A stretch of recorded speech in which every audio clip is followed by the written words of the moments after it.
Hello. Her male best friend disrespected me in my own house, saying she'd be better off without you. When I shut him down in front of everyone, she snapped, "Apologize, or we're done." I just smiled and replied, "Then we're done, sweetheart." Neither of them had any idea what was about to happen next. My name is Sam. I am 33 and I work as a plumber in Nashville. Most of my days start early because service calls tend to pile up before noon. Some days I am home by late afternoon. Other days I am fixing a broken pipe at 9 at night. I own a small 2-story townhouse on the east side of the city. It is not fancy, but I bought it myself after years of long hours and weekend jobs. My girlfriend is Mila. She is 29 and works as a florist at a boutique flower shop downtown. We had been together a little over 2 years when this happened. Mila moved into my place about 8 months earlier after the rent at her old apartment went up and the building was being renovated. Our routine was pretty simple. I handled the mortgage, utilities, and the general upkeep of the house. She paid for groceries and smaller shared expenses.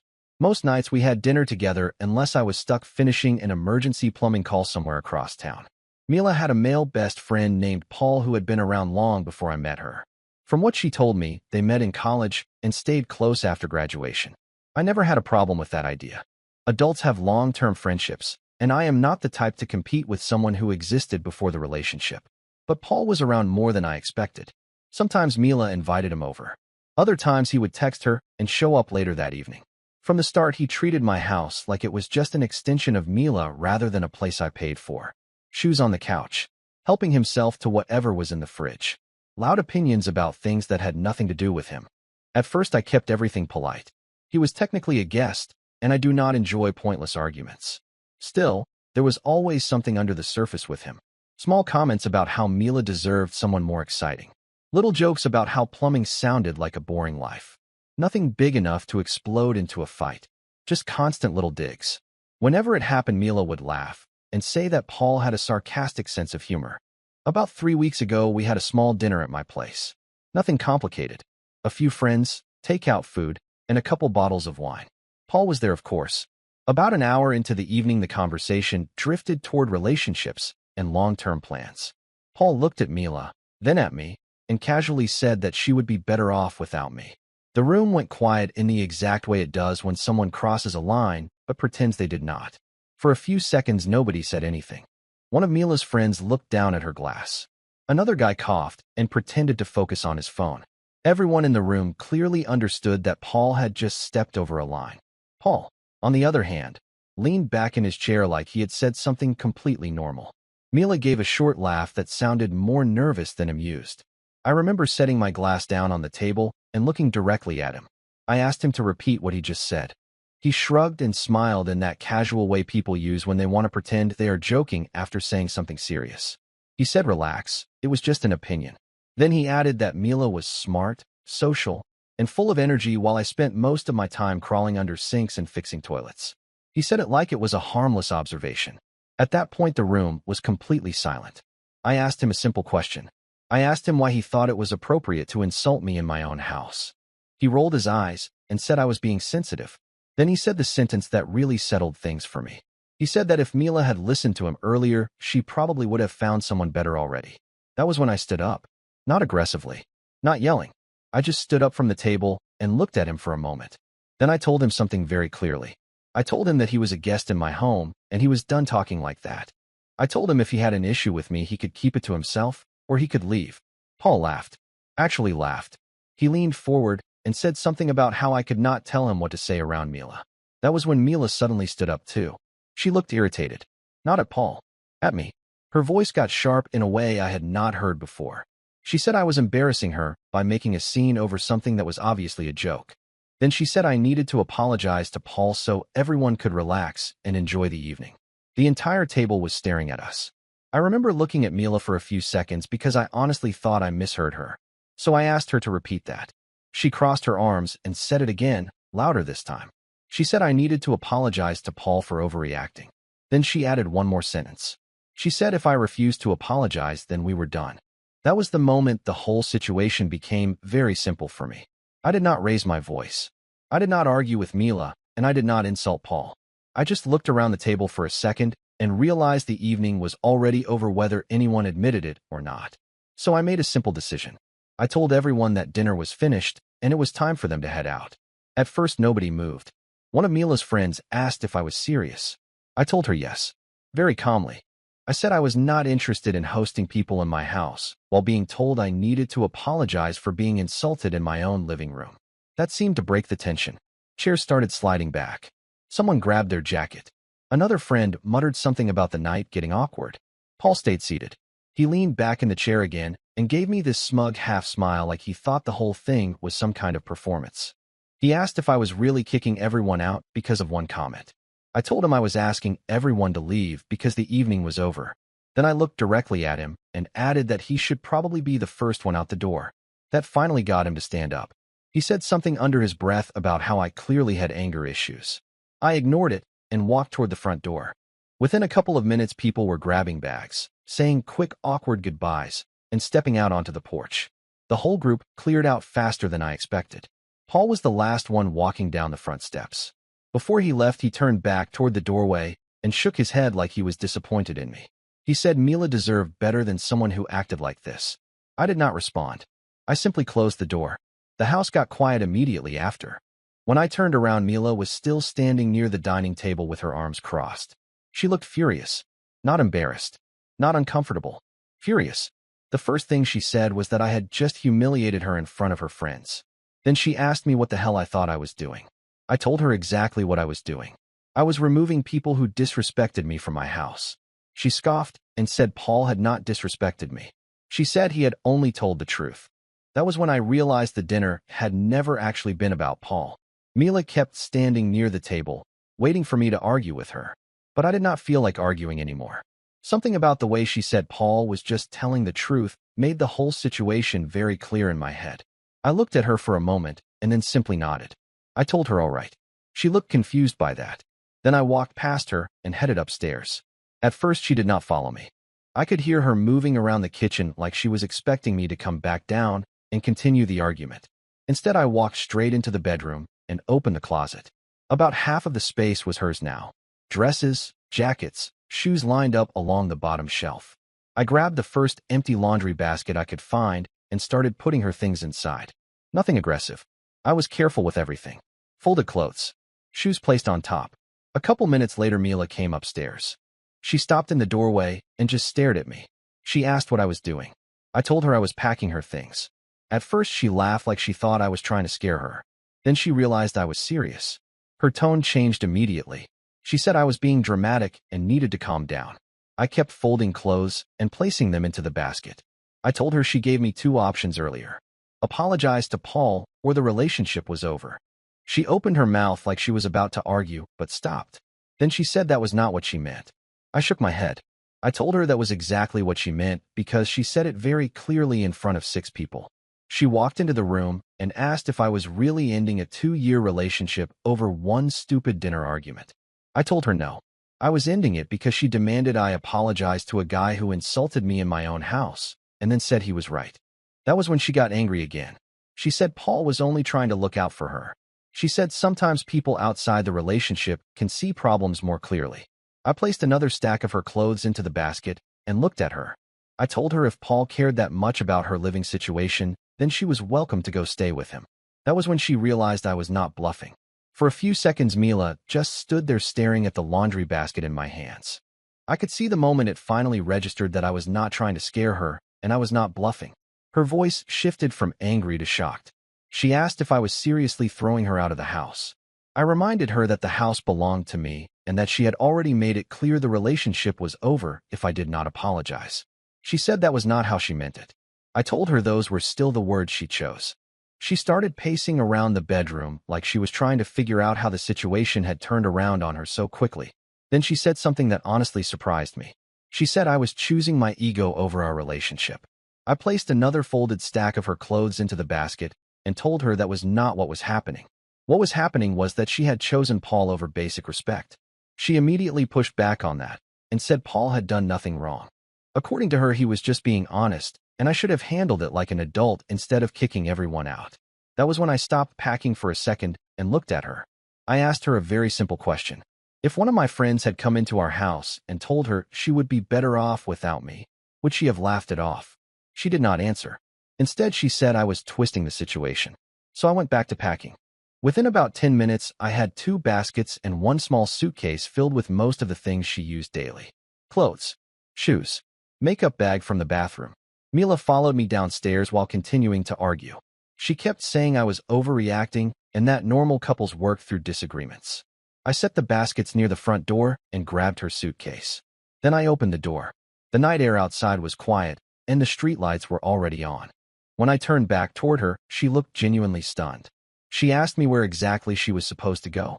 I shrugged and reminded her that Paul seemed very confident about what was best for her, so he was probably a good place to start. For a moment, Mila did not move.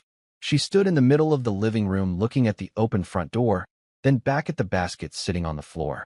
I could see the argument forming in her head again, but something about the situation had clearly shifted.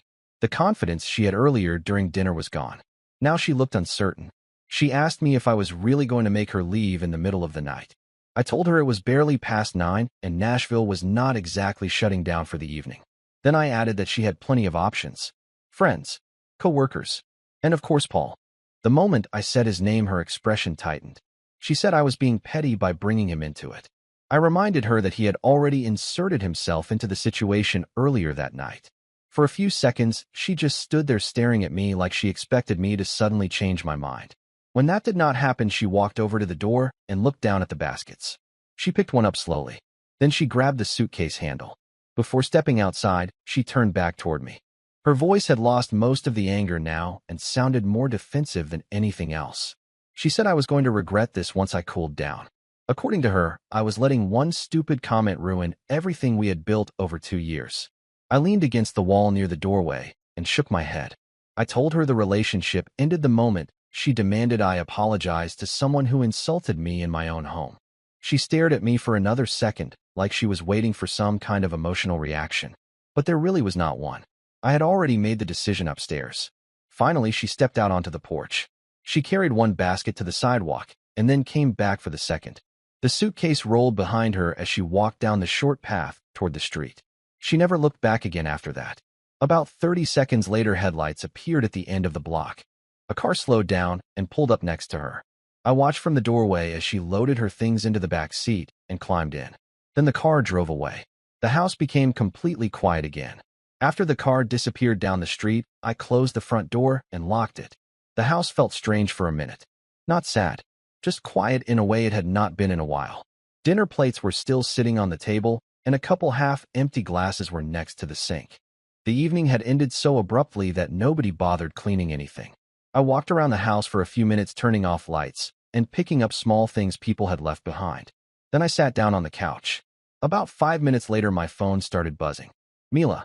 I watched it ring without answering. It stopped. Then it rang again. I let that one go too. After the third call, I finally picked up the phone and opened the message notifications. The first message was short. She said I needed to stop being ridiculous and answer the phone so we could talk like adults. The second message said she was staying at a friend's place for the night and expected us to work things out in the morning. The third message was longer. She wrote that I had overreacted because I felt embarrassed in front of everyone. According to her, Paul only said what many people were probably thinking anyway. I read that message twice. Not because it hurt. Because it confirmed exactly what I needed to know. There was no apology in anything she sent. No acknowledgement that Paul crossed a line. Just more explanations about why I was wrong. So I made another simple decision. First, I opened her contact and blocked the number. Then I opened my social apps and removed her there too. It took less than 30 seconds. I did not do it out of anger. Honestly, the whole thing felt more like closing a door that had already been halfway shut for a while. Once it was done, I set the phone on the table and went back to cleaning up the kitchen. About an hour later, my phone buzzed again. It said, "Sam, we need to talk." No greeting. No explanation. Just that. I did not need to guess who it was. Nobody else would suddenly text me from an unknown number right after Mila got blocked. Paul. I set the phone down on the counter and finished rinsing a couple plates before picking it up again. 2 more messages had already arrived. The second one said kicking Mila out like that was messed up. The third one said I needed to call him so we could fix the situation. That one actually made me laugh a little. Fix the situation. The guy who insulted me in my own house now wanted to mediate the problem he helped create. I typed one short reply. I told him there was nothing to fix. About 10 seconds later, the phone rang. Same unknown number. I declined the call. Immediately, another message popped up. He asked what my problem was and said I needed to stop acting like a child. Then he said Mila was really upset and that I needed to think about what I was doing. I read the message once and then locked the phone again. But Paul kept going. Another message came through. He said if I had any respect for Mila, I would at least talk to him like a man instead of hiding behind blocked numbers. I ignored that one. A few minutes passed, and I went back to cleaning the kitchen. Then my phone rang again. Different number. When I answered, Mila was on the line. She sounded nothing like she did earlier that night. Her voice was shaky and rushed. The first thing she said was that Paul had kicked her out of his apartment. Apparently, she showed up there expecting him to help her for the night. Instead, they argued. According to her, he said the whole situation was now her problem and he did not want drama at his place. After that, he told her she needed to leave. She said she ended up standing outside with her bags and nowhere to go. Then her tone completely changed. She started begging. She said she was sorry about everything that happened at dinner. She said she should have defended me instead of backing Paul. She kept repeating that she made a mistake and asked if she could come back so we could talk. By the end of the call, she was practically pleading with me to forgive her. For a few seconds, I did not say anything. Mila kept talking on the other end of the phone, her voice rushed and desperate now. It sounded completely different from the confident tone she had earlier that night when she demanded I apologize to Paul. She kept repeating that she made a mistake. She said she should never have defended him. She said she did not realize how serious the situation was until he told her to leave his apartment. Then she asked again if she could come back to the house so we could fix things. I leaned back against the kitchen counter and let her finish. When she finally stopped talking, I answered as calmly as I had the entire evening. I told her I was not angry anymore. That part was actually true. But I also told her the situation had already passed the point where an apology could reset everything. There was a long pause on the line after that. Then she asked quietly if I was really refusing to let her come back. I told her yes. Not because she had one argument with me, but because she showed me exactly where I stood when Paul disrespected me and she chose his side in front of everyone. She tried to interrupt me and started apologizing again. I let her finish. Then I gave her a practical suggestion. I reminded her that her parents lived about 30 minutes outside Nashville. I also mentioned that her older sister had an apartment across town. Either of those places made more sense than coming back to my house. She went silent for a few seconds after that. Then she asked if I was seriously ending everything over this. I told her she already ended it earlier that night when she gave me the ultimatum. Another long pause followed. Finally, she started begging again. At that point, I knew the conversation was going nowhere. So I told her I hoped she got somewhere safe for the night. Then I hung up. After that, I opened the contact and blocked that number too. It was the third number blocked that night. Once it was done, the phone finally stopped ringing. After I blocked the last number, the house finally stayed quiet. No more calls. No more messages. No more people trying to explain why the situation I watched unfold in my own living room somehow was not what I thought it was. I finished cleaning the kitchen and put the last glass in the dishwasher. The dining table was empty again. About 2 hours earlier, that same table had 6 people sitting around it eating takeout and talking about random things. Now the house felt completely still. But honestly, it did not feel bad. Just calm. I sat on the couch for a while and thought about the entire night from the beginning. The part that stood out the most was not actually what Paul said. People say stupid things all the time. What mattered was what Mila did immediately after. She did not shut him down. She did not tell him he crossed a line. Instead, she looked straight at me and demanded I apologize to him in my own house. That moment told me everything I needed to know about where I stood in that relationship. After that realization, the rest of the night was just logistics. Asking people to leave. Packing her things. Closing the door. Blocking numbers. None of it required anger. Just decisions. The next morning, I woke up earlier than usual. For a second, I expected to hear someone moving around in the kitchen the way Mila usually did before work. Instead, the house was quiet again. I made coffee, checked my phone, and saw there were no new messages. Apparently, the message had finally gotten through. Later that day, I changed the lock on the front door. Not because I expected Mila to come back, but because it made sense to fully close the situation. 2 years of a relationship ended in about 3 hours. And the strange part is that once it was over, the entire thing suddenly felt very simple. Bye-bye.